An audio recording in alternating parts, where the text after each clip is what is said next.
nanti sebelum mengakhiri seluruh dunia ini sudah lengkap kejadian zaman akhir, mulai dari Wahyu pasal yang ke-6.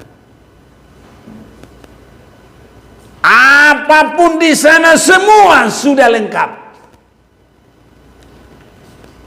Itu sebabnya kadang-kadang orang seperti pahlawan kesiangan, nanti terjadi ini, terjadi ini.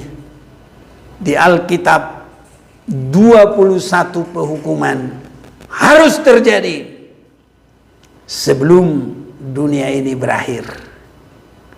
Dan itu sudah tertulis.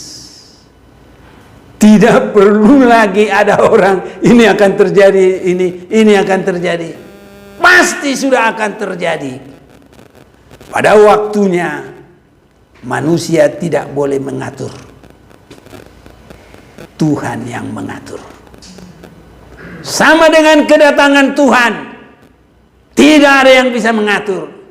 Tuhan yang mengatur. Sama dengan kiamatnya dunia ini.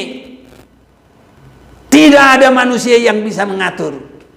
Hanya Tuhan yang mengatur itu semua. Jadi sampai mengatur hidup manusia ke surga atau tidak, harus melihat firman Tuhan. Amin, saudaraku. Apapun yang terjadi nanti, harus melihat firman Tuhan. Ini, saudara-saudaraku. Itu sebabnya kadang-kadang orang kalau tidak mengerti, belum mengerti firman, membedakan apa penginjilan, apa pengajaran, apa penyempurnaan, tapi berani berkata, aku sudah jalan-jalan dari surga. Mana bisa? Ke surga itu harus ditentukan oleh firman. Dan kalau kita semakin melihat, harus sudah benar-benar masuk dalam kedewasaan rohani. Tidak gampang-gampang. Henok hidup 300 tahun bergaul dengan Allah, baru dibawa oleh Tuhan. Boleh. Lah ini belum mengerti bagaimana kekudusan, tapi dia bilang dia jalan-jalan ke surga. Ya oke lah, kalau dia tidak takut. Tapi kalau kita lihat dari firman, harus benar-benar sudah mengerti firman, teliti firman.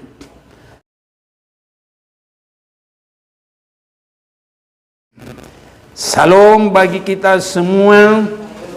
Salam bagi saudara-saudara kita yang mengikuti ibadah ini walaupun tidak bersama badan kita, tapi tujuan kita sama.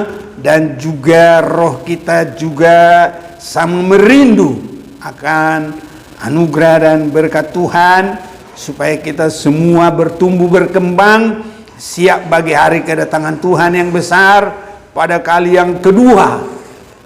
Dan nanti akan terjadi juga penghukuman bagi orang-orang yang tidak bersungguh-sungguh, dan bahkan juga akan terjadi kehancuran dunia ini. Tapi bagi kita, kita akan bersama dengan Yesus Kristus mempelai laki surga, raja di atas segala raja, dan kita akan masuk di dalam kerajaan 1000 tahun, dan selanjutnya kita akan bersama di Yerusalem baru yang turun dari surga.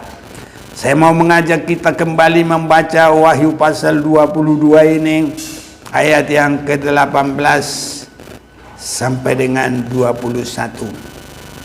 Ada baiknya kita juga bergantian. Saya baca 18, saudara 19, saya 20, dan kita bersama 21. Aku bersaksi kepada setiap orang yang mendengar perkataan-perkataan nubuat dari kitab ini, jika seorang menambahkan sesuatu kepada perkataan-perkataan ini, maka Allah akan menambahkan kepadanya malapetaka yang tertulis di dalam kitab ini. Dan jika seorang menambahkan sesuatu dari perkataan-perkataan dari kitab ini, maka Allah akan menambahkannya pohon kehidupan dan dari kota kudus seperti yang tertulis di dalam kitab ini. Ia yang memberi kesaksian tentang semuanya ini berfirman, "Ya, aku datang segera. Amin, datanglah Tuhan. Bersama kita kasih karunia Tuhan Yesus menyertai kamu sekalian. Amin." Saudara-saudaraku, apa yang kita baca ini, bahwa firman ini tidak perlu lagi ditambah dan dikurang, karena firman ini sudah sangat lengkap, mulai dari penciptaan langit bumi bersama segala isinya, dan peraturan-peraturan hidup manusia yang sangat lengkap, sampai nanti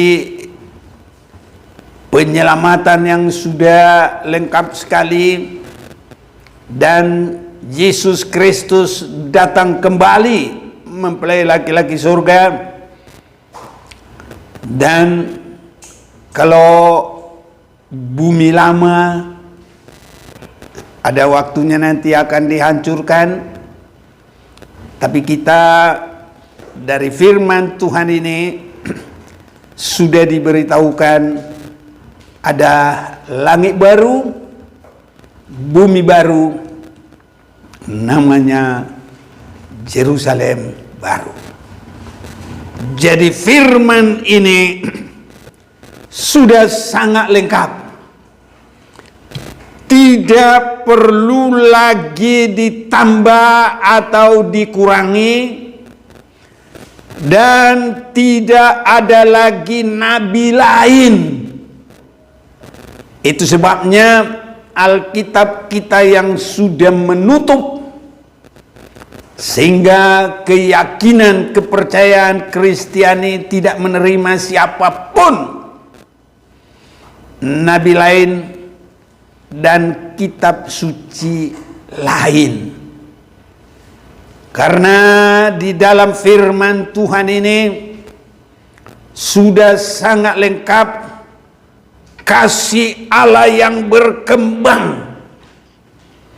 Mulai dari kasih Allah yang menjadikan langit bumi yang pertama, dan Tuhan memberikan tata cara ibadah dengan cara hukum Taurat, tetapi tidak ada yang selamat dengan itu. Maka Tuhan memberikan ibadah di dalam pengiringan yang benar kepada Yesus Kristus. Itulah ibadah kasih, sangat lengkap.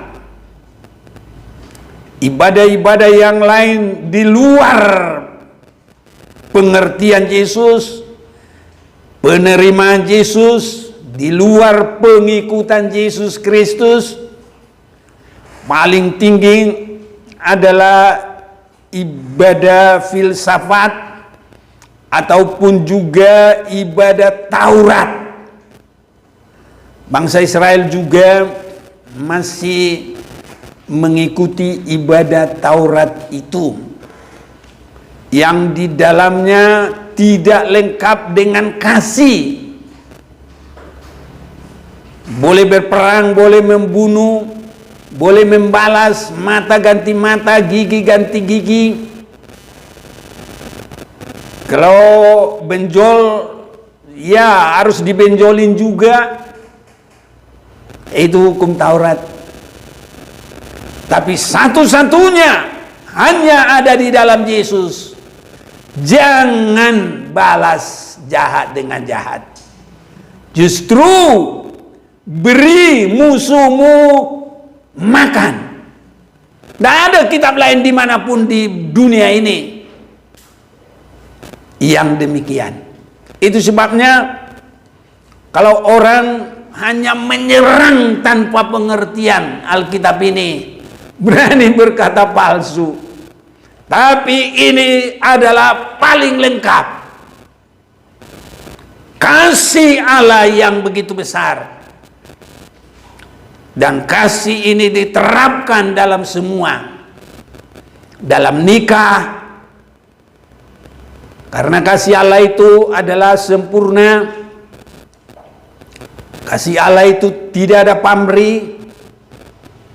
Kasih Allah itu tulus, murni. Kasih Allah itu tidak ada diembel-embeli supaya menguntungkan pribadi sendiri. Itu sebabnya saudara-saudaraku, di dalam nikah Kristen, karena firman yang sudah lengkap ini nggak ditambah, nggak dikurang lagi. Dalam nikah Kristen yang berdasarkan kasih Allah, diajarkan di dalam 1 Korintus 13 bahwa kasih itu tidak berkesudahan. Itu sebabnya di dalam nikah Kristen tidak boleh bercerai. Di dalam agama Taurat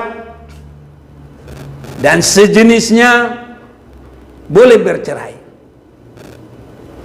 Tapi di dalam Alkitab ini, di dalam pengiringan kepada Yesus Kristus, kasih Yesus itu harus diterapkan sampai di dalam nikah orang Kristen. Jadi ini saudara-saudaraku. Dan di dalam nikah Kristen itu, supaya benar-benar murni kasih itu tidak terbagi-bagi, itu sebabnya nikah orang Kristen satu suami, satu istri, dua menjadi satu. Itu sebabnya apalagi kalau ada lagi agama baru, boleh istri 3, 4, 5, 10. Oh, Alkitab sudah buat itu di luar, tidak bisa terima. Karena Yesus sudah mengajarkan dua saja menjadi satu. Itulah bahwa di dalam Alkitab itu kasih itu sudah masuk di dalam inti. Kalau bahasa orang sono udah full kasihnya itu, tidak kurang lagi. Di dalam Matius pasal 19, sedikit saya akan ajak kita melihatnya. Matius 19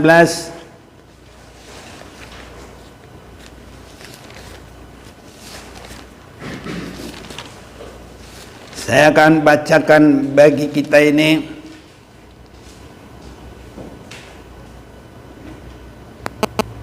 Ayat 4, jawab Yesus, tidakkah kamu baca bahwa Ia yang menciptakan manusia sejak semula menjadikan mereka laki-laki dan perempuan, dan firman-Nya, sebab itu laki-laki akan meninggalkan ayah dan ibunya dan bersatu dengan istrinya, sehingga keduanya itu menjadi satu daging. Itu pun hanya pernikahan itu ada di dunia. Kalau ada masih tubuh. Jadi kalau di surga itu tidak pakai tubuh.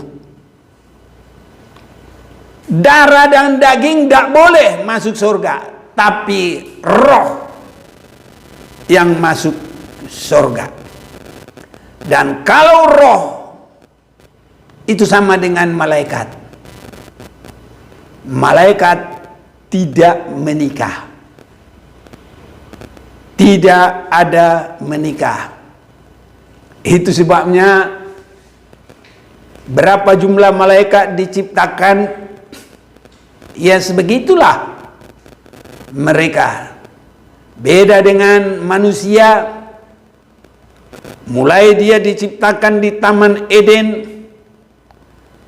dan disebut penuhilah bumi ini, berkembang biak, beranak cucu.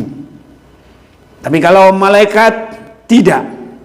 Dan nanti kalau ke surga, manusia tidak membawa tubuh. Tubuhnya itu kemana? Dari tanah kembali ke tanah. Tidak boleh masuk surga. Tapi yang dari Allah kembali kepada Allah. Roh yang dari Allah itu, itulah nanti akan kembali. Itu sebabnya ada pertanyaan orang Saduki tentang bagaimana nanti di surga. Di dalam Lukas pasal yang ke-20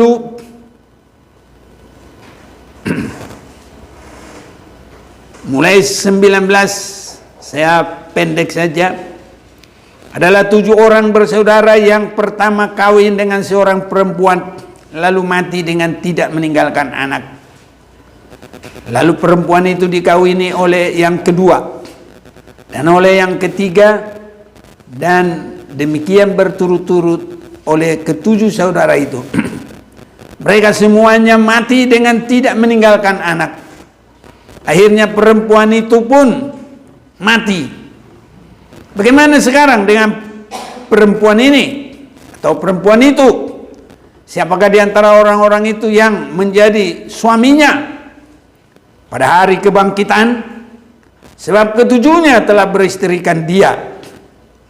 Jawab Yesus kepada mereka, orang-orang duniawi ini kawin dan dikawinkan, tetapi mereka yang dianggap layak untuk mendapat bagian dalam dunia yang lain, ini surga saudaraku, itu dan dalam kebangkitan dari antara orang mati, tidak kawin dan tidak dikawinkan. Jadi surganya Alkitab beda dengan surga orang lain. Orang lain surganya banyak yang kawin, saudara-saudaraku. Tapi Alkitab kita sudah lengkap. Sebab mereka tidak dapat mati lagi, mereka sama seperti malaikat. Ini ayat 36. Dan mereka adalah anak-anak Allah karena mereka telah dibangkitkan.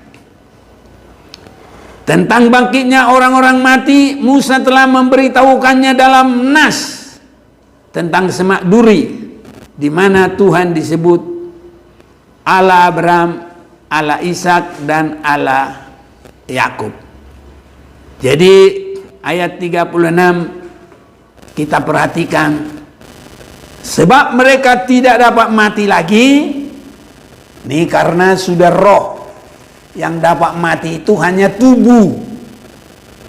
Ya.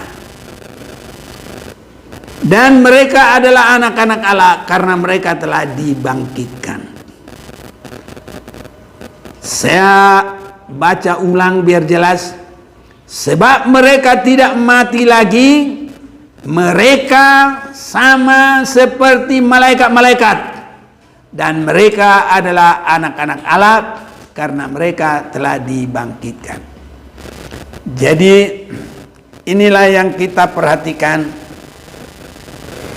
bahwa malaikat-malaikat itu tidak kawin dan tidak dikawinkan. Begitulah kalau manusia meninggal, tubuh yang dari tanah kembali ke tanah, maka rohnya yang menghadap Tuhan. Dan kalau dia layak ke surga, dia adalah seperti malaikat.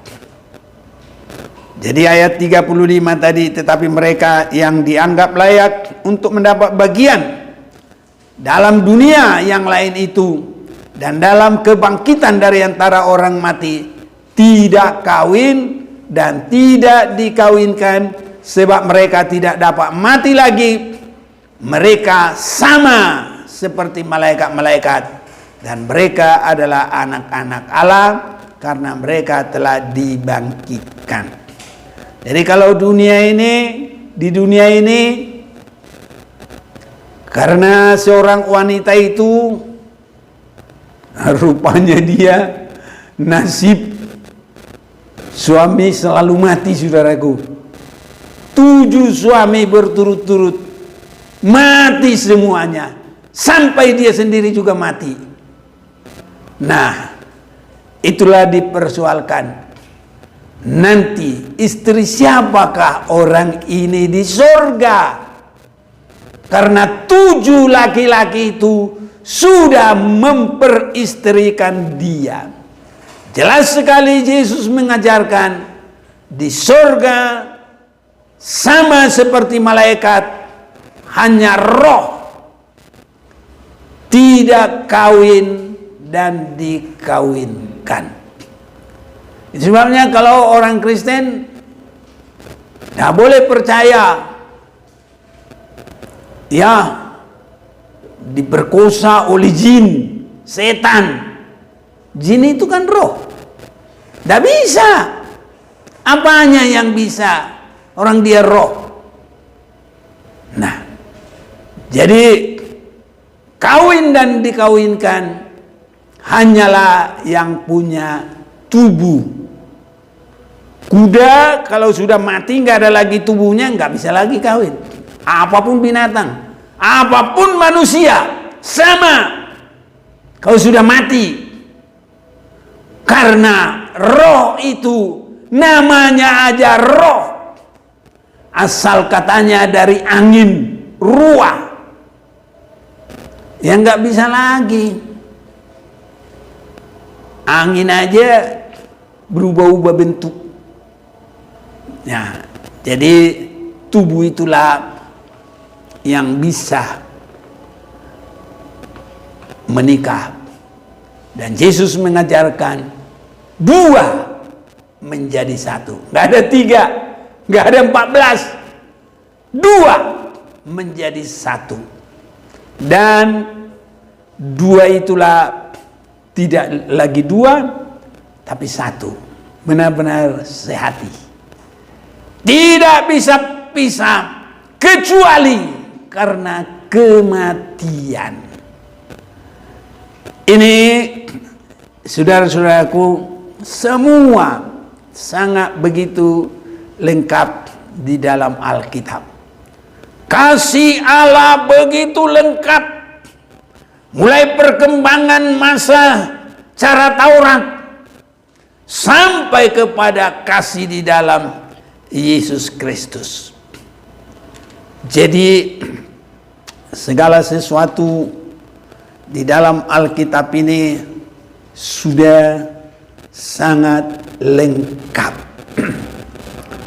Dan nanti pada akhirnya masuk di Yerusalem baru. Dan Yerusalem baru itu adalah tempat yang inti untuk orang-orang ketebusan Tuhan. Dan disebut bukan surga, tapi Yerusalem baru yang turun dari surga. Wahyu pasal 21 ayat 1. Lalu aku melihat langit yang baru dan bumi yang baru, sebab langit yang pertama dan bumi yang pertama telah berlalu, dan laut pun tidak ada lagi. Dan aku melihat kota yang kudus Yerusalem baru turun dari surga, dari Allah, yang berhias bagaikan pengantin perempuan yang berdandan untuk suaminya. Saudara-saudaraku, saya yakin ini belum terjadi, belum turun. Karena itu nanti akan bersamaan dengan mulai dari keangkatan gereja, baru turun lagi untuk memerintah 1000 tahun. Maka iblis yang dirantai 1000 tahun dilepas, dan dia membuat kerusuhan. Dia dihukum bersama orang-orang yang ditarik sama dia, laskar-laskar dia yang turut kepadanya. Tapi anak-anak Tuhan masuk Yerusalem baru. Saya yakin itulah saatnya turunnya Yerusalem baru. Dan kota itu begitu lengkap sekali disebut di sini.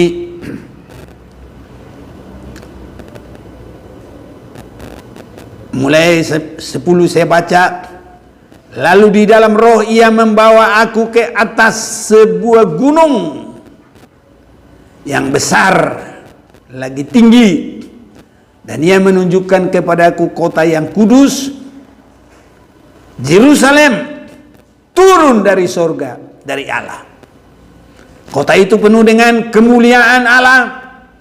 Cahayanya sama seperti permata yang paling indah, bagaikan permata jaspis, jernih seperti kristal. Dan temboknya besar, lagi tinggi, dan pintu gerbangnya 12 buah. Dan di atas pintu gerbang itu ada 12 malaikat, dan di atasnya tertulis nama ke-12 suku Israel. Ini saudara-saudaraku, ya.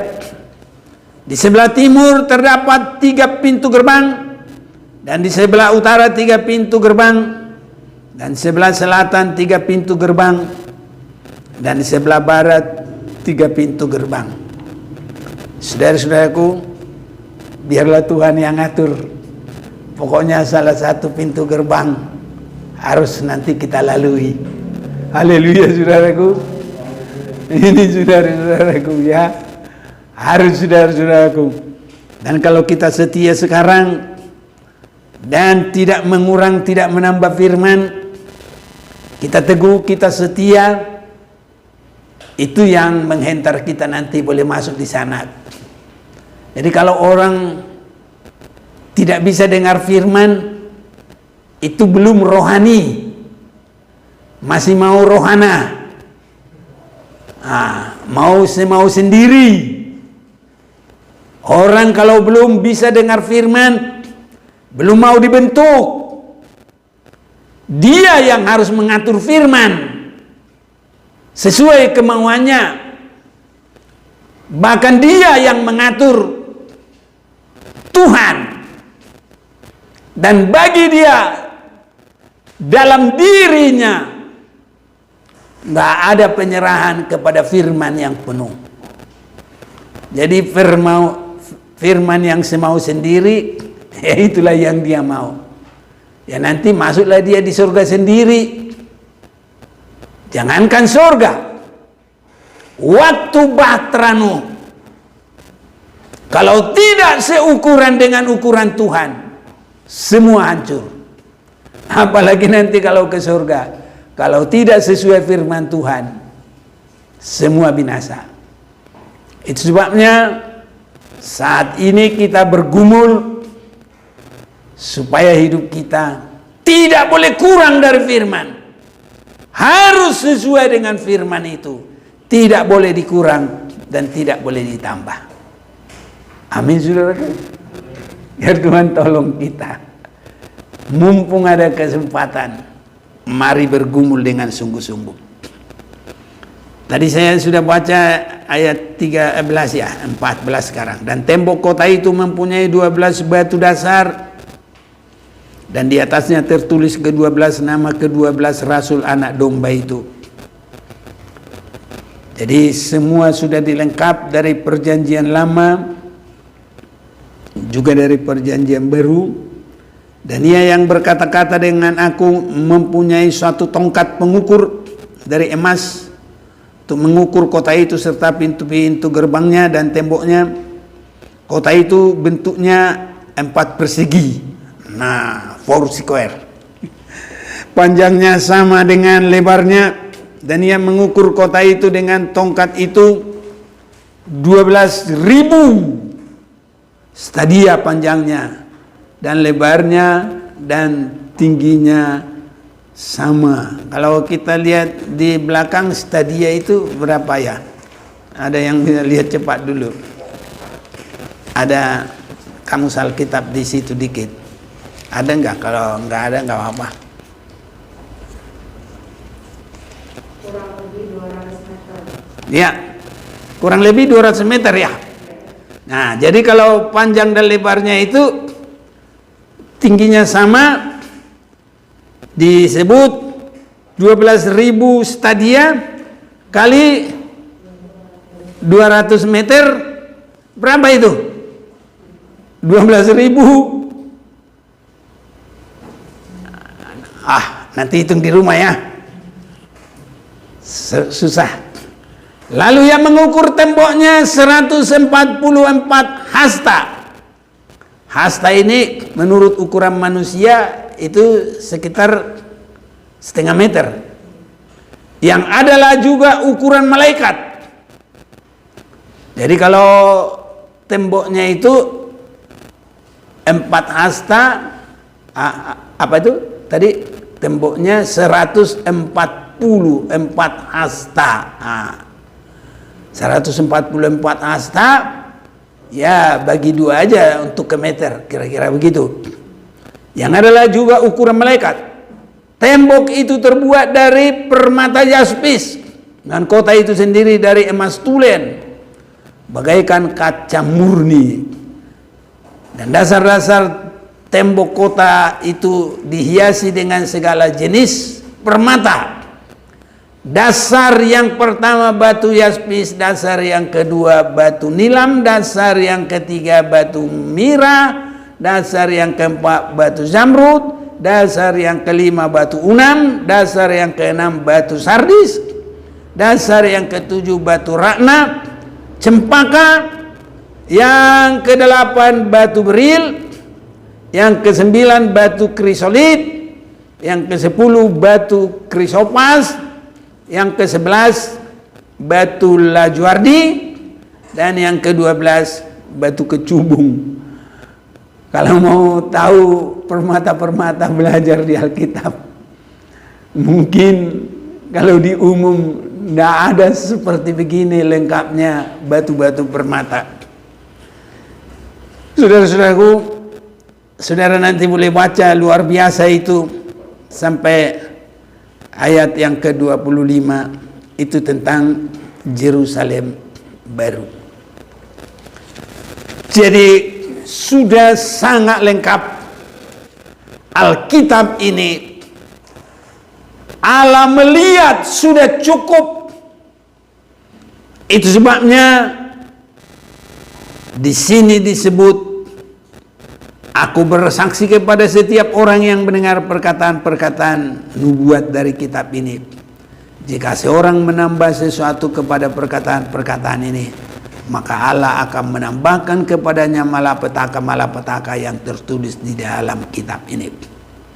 Dan jika seorang mengurangkan sesuatu dari perkataan-perkataan dari kitab nubuat ini, maka Allah akan mengambil bagiannya dari pohon kehidupan dan dari kota kudus, seperti yang tertulis di dalam kitab ini.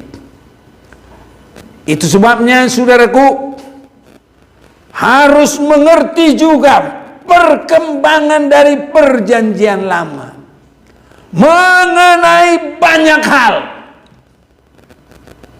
Ada orang bangga dengan sunat jasmani.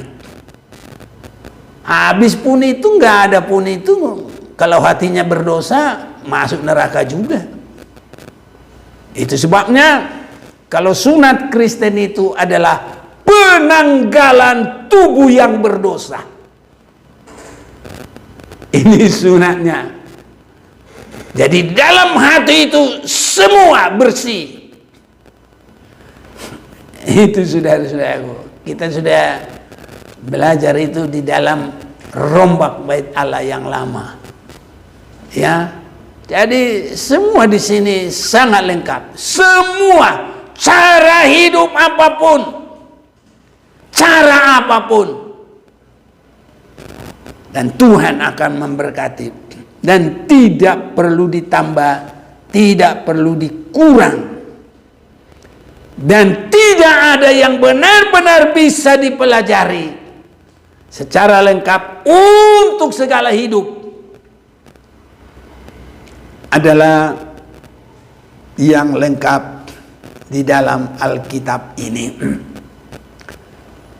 Nanti sebelum mengakhiri seluruh dunia ini, sudah lengkap kejadian zaman akhir, mulai dari Wahyu pasal yang ke-6. Apapun di sana semua sudah lengkap.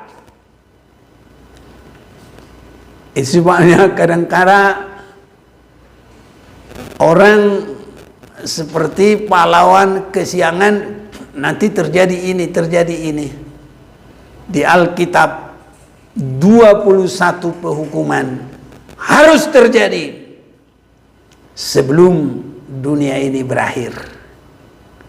Dan itu sudah tertulis. Tidak perlu lagi ada orang ini akan terjadi, ini akan terjadi. Pasti sudah akan terjadi. Pada waktunya manusia tidak boleh mengatur. Tuhan yang mengatur. Sama dengan kedatangan Tuhan, tidak ada yang bisa mengatur. Tuhan yang mengatur. Sama dengan kiamatnya dunia ini, tidak ada manusia yang bisa mengatur. Hanya Tuhan yang mengatur itu semua. Itu sebabnya ada kadang-kadang orang mengatur penghukuman datang tahun ini, penghukuman datang tahun ini. Apa yang di Alkitab itu aja. Tidak usah tambah-tambah.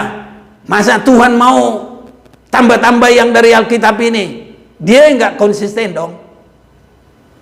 Jadi banyak orang tidak mengerti apa maksudnya, apa tambah sensasi, apa supaya orang heboh. Kalau dia di YouTube biar banyak subscriber, biar banyak orang yang membuka, apa yang tepat-tepat itu aja. Tidak usah bikin sensasi. Kiamatnya dunia ini Tuhan yang atur. Kejadian yang akan terjadi Tuhan yang atur. Dan Tuhan tidak akan memberikan itu lagi secara pribadi, karena tidak bisa ditambah lagi. Ini yang sudah cukup. Jadi Tuhan menginginkan kita supaya menghargai firman ini. Bukan menghargai kata orang Tuhan bilang begini ke dia. Masa Tuhan mau nambah-nambah? Banyak orang tidak mengerti. Jadi apa yang di Alkitab ini, inilah yang kita bersiap-siap kepadanya. Gak usah ditambah, gak usah dikurangi. Semua lengkap di sana. Kejadian-kejadian apapun di akhir zaman. Makanya dari 7 pembukaan meterai, 7 pembukaan daripada atau peniupan sangkakala, 7 pencurahan bokor. Ada di dalamnya berbagai-bagai kejadian yang akan terjadi bagi dunia. Semua lengkap. Nanti kalau orang bikin kata Tuhan kepada saya tahun segini ada begini, nanti Alkitab ini nggak dihargai lagi. Nanti lebih banyak orang ke dia, karena banyak orang tidak mau berharap berserah kepada Alkitab dengan hidup berserah dan hidup kudus. Dia pergi nanti seperti kepada dukun, paranormal. Karena kalau ke paranormal orang tidak perlu bertobat. Justru dia senang orang berdosa, biar gampang dibodoh-bodohin. Sebab kalau orang yang ada roh Tuhan pergi kepada paranormal, bisa ketakutan paranormalnya. Ini saudara-saudaraku, itu sebabnya kepada Alkitab ini kita harus sungguh-sungguh. Apapun yang terjadi sampai orang masuk surga, semua harus berdasar Alkitab ini. Gak ada berdasar yang lain-lain. Yohanes pasal yang ke-12.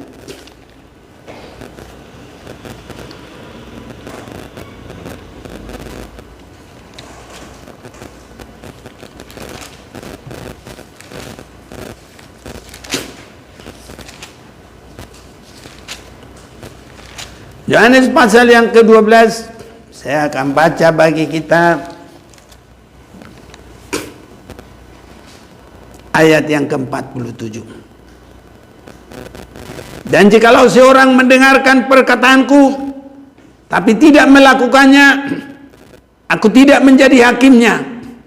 Sebab aku datang bukan untuk menghakimi dunia, melainkan untuk menyelamatkannya. Barang siapa menolak aku dan tidak menerima perkataanku, ia sudah ada hakimnya, yaitu firman yang telah kukatakan. Itulah yang akan menjadi hakimnya pada akhir zaman. Jadi sampai mengatur hidup manusia ke surga atau tidak, harus melihat firman Tuhan.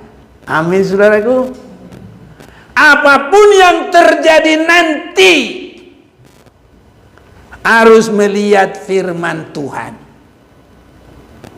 Ini saudara-saudaraku, itu sebabnya kadang-kadang orang kalau tidak mengerti, belum mengerti firman, membedakan apa penginjilan, apa pengajaran, apa penyempurnaan, tapi berani berkata aku sudah jalan-jalan dari surga. Mana bisa? Ke surga itu harus ditentukan oleh firman. Dan kalau kita semakin melihat, harus sudah benar-benar masuk dalam kedewasaan rohani. Dah gampang-gampang. Henok hidup 300 tahun bergaul dengan Allah, baru dibawa oleh Tuhan. Boleh. Lah ini belum mengerti bagaimana kekudusan, tapi dia bilang dia jalan-jalan ke surga. Ya oke lah, kalau dia tidak takut. Tapi kalau kita lihat dari firman, harus benar-benar sudah mengerti firman, teliti firman.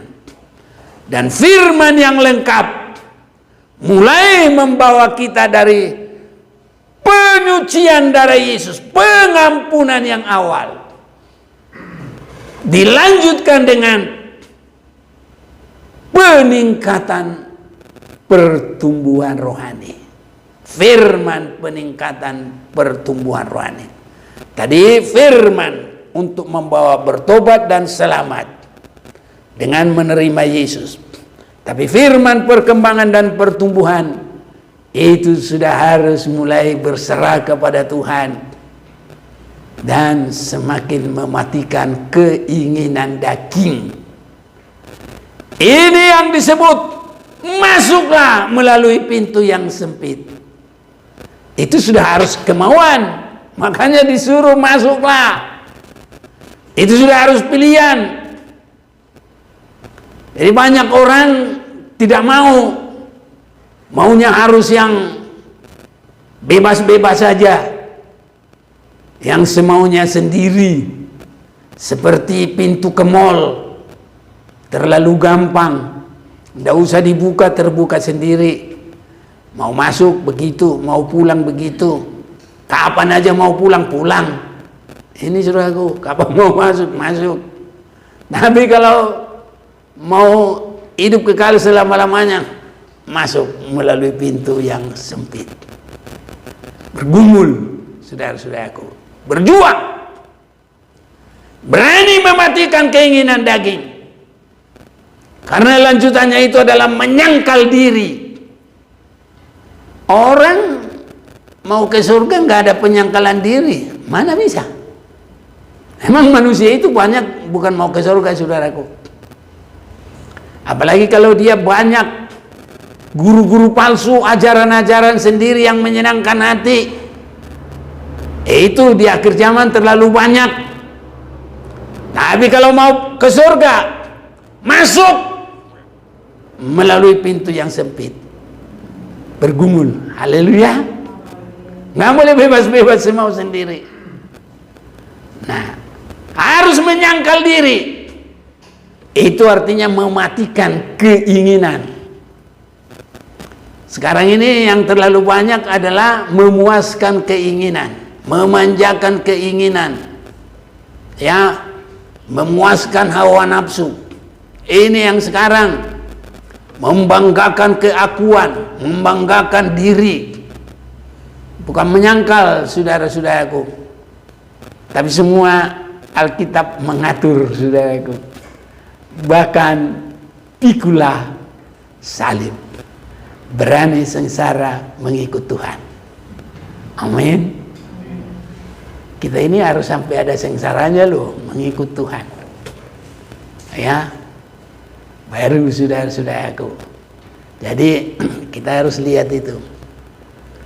Menerima anugerah itu firman yang enak, gampang, karena anugerah, dan disebut bagaikan susu.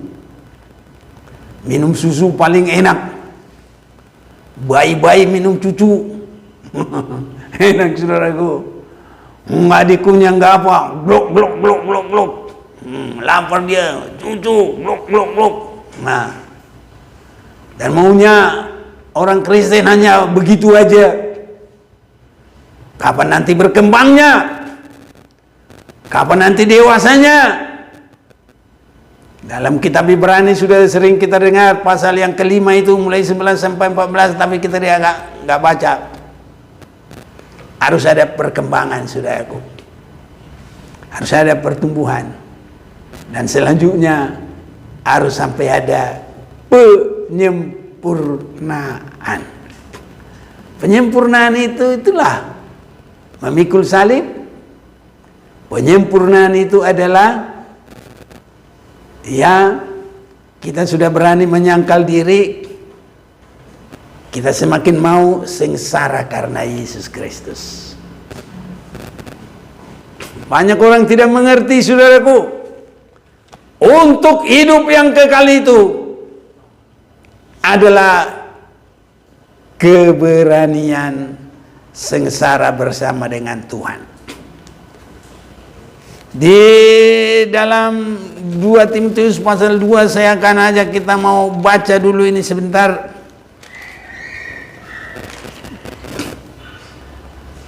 2 Timotius pasal yang kedua mulai 10. Karena itu aku sabar menanggung semuanya itu bagi orang-orang pilihan Allah, supaya mereka juga mendapat keselamatan dalam Kristus Yesus dengan kemuliaan yang kekal. Benarlah perkataan ini, jika kita mati dengan Dia, kita pun akan hidup dengan Dia. Jadi hidup dengan Dia pada hari kedatangannya dan masuk Yerusalem baru, itu harus berani sengsara, saudara-saudaraku. Jika kita bertekun, jadi apapun itu kesulitan itu, walaupun masuk lewat pintu sempit, menyangkal diri, pikul salib, tekun, saudara-saudaraku. Haleluya. Harus berani, saudaraku. Jika kita tekun, kita pun akan ikut memerintah dengan Dia. Jadi tidak karena ada kebebasan di sini. Tidak. Harus dengan cinta yang sungguh. Jika kita menyangkal Dia, Dia pun akan menyangkal kita. Jika kita tidak setia, Dia tetap setia. Ini, saudaraku, bersama dengan orang-orang yang mau setia juga. Jadi Yesus itu pasti banyak yang setia, saudaraku. Kiranya kita semua setia. Kiranya semua yang mendengar firman ini setia. Baik juga lewat nanti siaran tunda, baik juga lewat YouTube. Yang mendengar firman ini setia. Tekuni firman yang lengkap. Jangan dikurang, jangan ditambah. Karena firman Tuhan kita ini sudah sangat lengkap. Saudara-saudaraku, kalau Tuhan berkehendak, kita akan sambung lagi di waktu lain. Bagaimana praktek kehidupan yang mengurang menambah firman Tuhan. Tapi kita sudah melihat kelengkapan Alkitab kita ini dari penciptaan Tuhan dan kasih Allah, dan bagaimana langit baru dan bumi baru, karena bumi lama akan dihancurkan. Saudara-saudaraku, biarlah Tuhan tolong kita, saudaraku, semakin pasrah. Dan kalau firman ini semakin ditingkatkan, maka mulai kita dipanggil keluar dari hidup lama, dan kita akan semakin dibawa, disesuaikan dengan firman. Dan sampai nanti tidak bersalah, semua kehidupan kita ini sama dengan firman Tuhan. Baru nanti di surga tidak ada lagi penghakiman, karena sudah semua sama dengan firman. Tinggal dicocokkan, sama. Dengan seperti orang koreksi ujian, ada apa itu namanya, kunci ujian. Atau mal, jadi disamakan, tinggal di ini, nilai 9, salah 1, disamakan, hebat, sama persis, nilai 10, mungkin orang bilang cum laude, ya kan?